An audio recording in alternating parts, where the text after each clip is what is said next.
Dans le dernier épisode de la saison, Dashi et Erei reviennent sur 7 épisodes intenses et tirent un bilan très personnel. Quels sont leurs souvenirs les plus marquants? Tout d'abord, le grand défi avec Gerd Scheller et Esther Kupferschmid, dont la franchise spontanée les a profondément impressionnés. Tout aussi mémorable, la reprise par les apprentis, qui a démontré de manière impressionnante le potentiel de la prochaine génération. Et puis il y a eu la revanche. Cet épisode où 3 invités surprises ont complètement pris le duo au dépourvu et ont même laissé les 2 présentateurs sans voix. Tous 2 sont particulièrement fiers d'avoir osé essayer de nouveaux formats cette saison. Du jeu spontané, soit l'un, soit l'autre, au format de discussions expérimentaux, qui ont parfois fonctionné et parfois pas.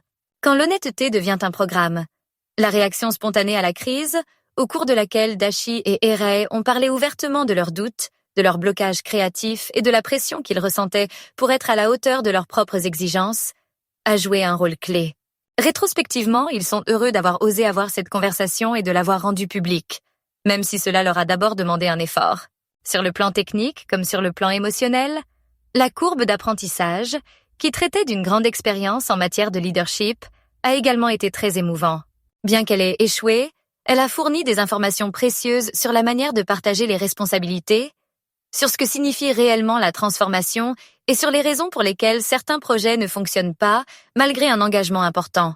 One Tech Company a de nouveau été le fil rouge de cette saison. De nombreux auditeurs se posent la question suivante. Que signifient concrètement les programmes mondiaux pour la Suisse? Comment cette approche est-elle déjà mise en œuvre ici?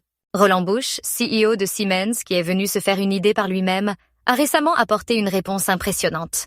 Son verdict a été sans équivoque. Il a salué la forte cohésion, l'esprit One Tech Company et l'impact impressionnant de la Suisse. Il a particulièrement souligné l'importance de l'orientation client, de la durabilité, de l'innovation et de la capacité à attirer les talents, et le fait que la Suisse est déjà en avance dans ce domaine. Pour finir, les 2 animateurs reviennent sur l'écho rencontré par leur émission.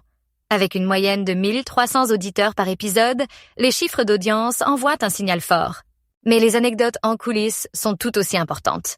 Des bêtisiers humoristiques aux boissons truquées, en passant par les incidents créatifs et les idées de formats spontanés.